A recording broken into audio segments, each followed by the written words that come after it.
There comes a time in every hero's journey where they gotta pass the torch to a young nigga in order to carry the flame onto the next generation of heroes, right? These brave warriors of justice are known as legacy characters. A few GOATs include Black Panther, Wolverine, Superman, Spider-Man, Thor, and Batman, of course. You know what? Shout out Blue Beetle too. But there's an extremely special legacy dude I want to talk about today from the world of DC. Wally West, please stand up! This motherfucker is the definitive Scarlet Speedster in every fathomable way, dog. Shout out Barry and all, but like, he is nothing in comparison to the real GOAT. Dick Grayson is arguably the greatest character to come out of this universe, but no, we are not here for Batman. We are here for the Flash. Talk to him.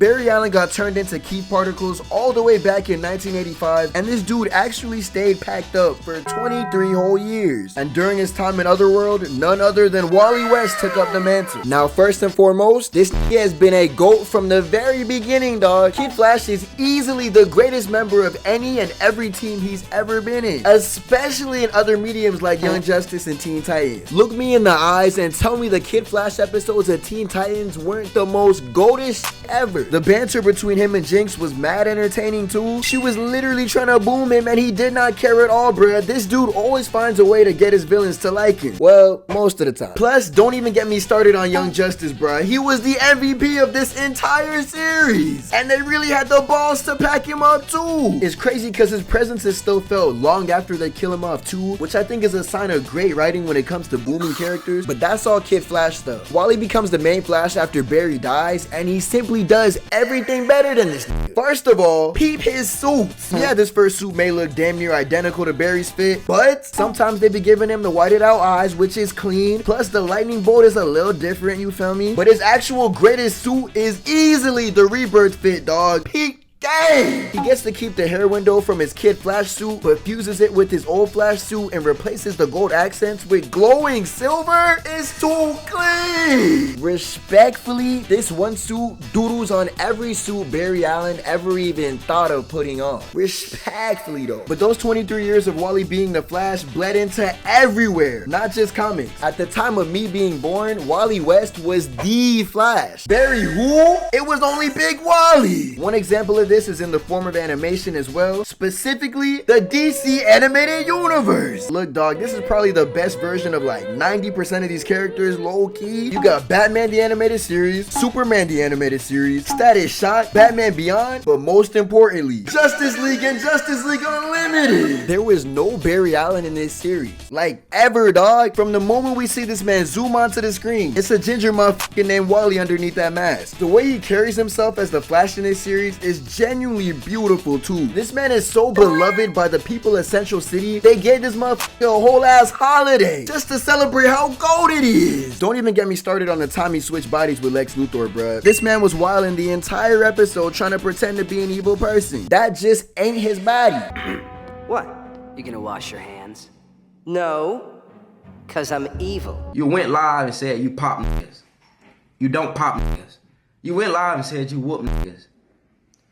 You don't whoop niggas. His relationship with each of the other original 7 is perfect too. He's the heart of the team, plain and simple. Him and Jon Stewart are like Cyborg and Beast Boy, Goku and Krillin, Gon and Killua, Denji and Power. That's simply gang. Batman's relationship / dynamic with everyone in this universe was so goated, especially Wonder Woman, but also especially Wally. Batman and Wally are on some big bro, little bro type timing, but Batman believes in this deal more than anybody else at the end of the day. He do be pissing him off too though. On a plot tip, Wally genuinely believes in the good in everybody too. Hawk Girl betrays the team and she comes back way later, right? And a lot of the team still don't really f with her like that, but Wally actually gives her a chance and wants her to be able to reconnect with everybody. She also low-key ends up putting him on with fire too on some subtle wingman shit. Like the original 7 just has such a wholesome dynamic with each other, bro. Like the way that the original 7 interacts in this universe versus like on the big screen, bro, it's night and day, bro. They actually like each other in the show, bro. What did you know? know. That was crazy. But yeah, everybody love Wally West, dog. I don't know what to tell you. A hero that can make even a villains like them sound like a real nigga to me. Bro, shout out to DC Animated Universe, dog. That was like the first time I truly experienced the concept of a shared universe on TV as a kid. You mean to tell me this dude from this show I already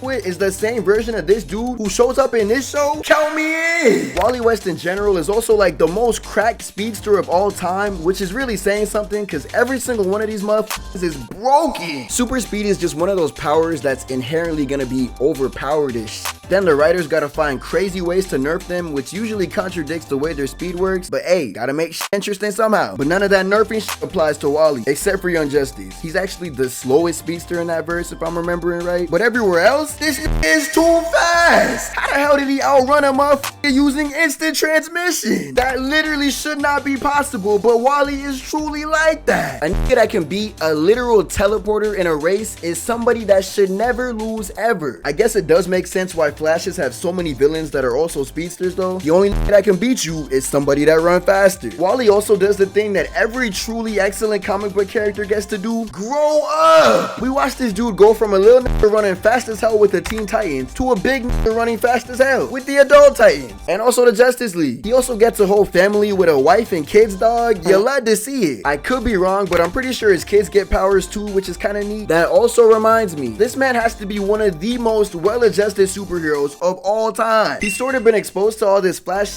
for most of his life because his uncle was the Flash way before him, so we had an idea of what this life would kind of be like. There was also no need to hide a secret identity from his family because of that too. Hey look, that just sounds like way less stress if you ask me, but that also means writers have to find different ways to add drama to the life. When you're as fast as this man though, the work-life balance probably ain't that big of an issue, right? Also, you know what? Shout out Jay Garrick. Yeah, this nigga is the Flash with the least sauce, kind of washed, probably the slowest out of all of them, but he built this brick by brick. I can't hate on a pioneer. The hat is kind of cool too, dog. Come on. This is a secret identity though. He does blur his face with super speed whenever regular people are close to him, so there's his fix for the whole no mask thing, which is actually creative as I don't really keep up with what's happening in the comics at all, but last time I checked, this nigga Wally became Dr. Manhattan and lost all sense of self, but gained the most cracked ass, infinity ass knowledge and power. Bro, honestly, you can't make this up. Well, actually, you really can make this up, because how is Wally West and Dr. Manhattan, them is not even supposed to be in the same sentence together, but DC owns the rights to Watchmen, so Wally West is Dr. Manhattan now.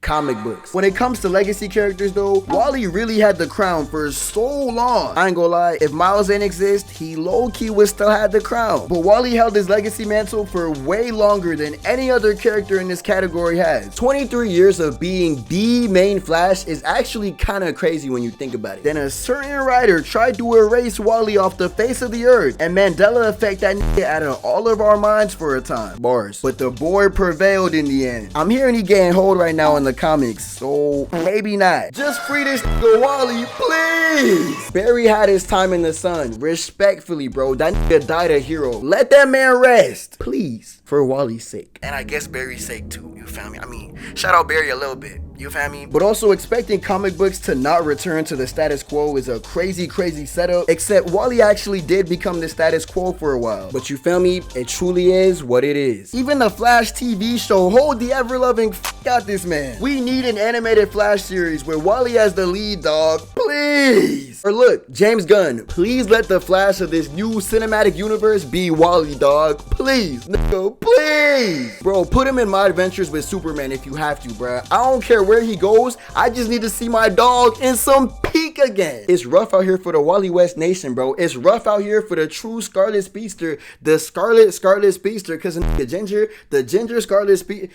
I was gonna try to make a little, it didn't work. But look, bruh, I know for a fact the sun will shine on Wally again. It actually might be shining on him right now in the comics. I don't know what's happening. All I know about DC right now is that they're about to launch this Absolute run, which look, the Absolute run, I'm actually excited for. I dead might start reading comics again, because look, did you see the Wonder Woman design? This is the greatest Wonder Woman has ever looked. In fact, I genuinely hope Wonder Woman look like this in every appearance from the future, bruh. The big ass Buster sword on a skeleton flaming horse Pegasus, And she got like magic incorporated into her moveset too. Stop it, bro. And like, shout out Big Body Batman and like Blood Ash Feather Superman with the cape. That's look cool, but this version of Wonder Woman is crazy. And who knows, maybe, just maybe, Absolute Flash gonna be it's not gonna be Wally. I'm not even setting myself up. It's not gonna be Wally, but it's still gonna be lit. I'm actually like genuinely excited for the Absolute run, bro. That shit's gonna be crazy. Give us a movie or like an animated series or something in like a few years based on it. Look, but yeah, shout out Wally West, shout out The Flash, and shout out you. I can't feel my face right now. I'm burning up. I got this feeling that I won't come down. Like, got this feeling that I won't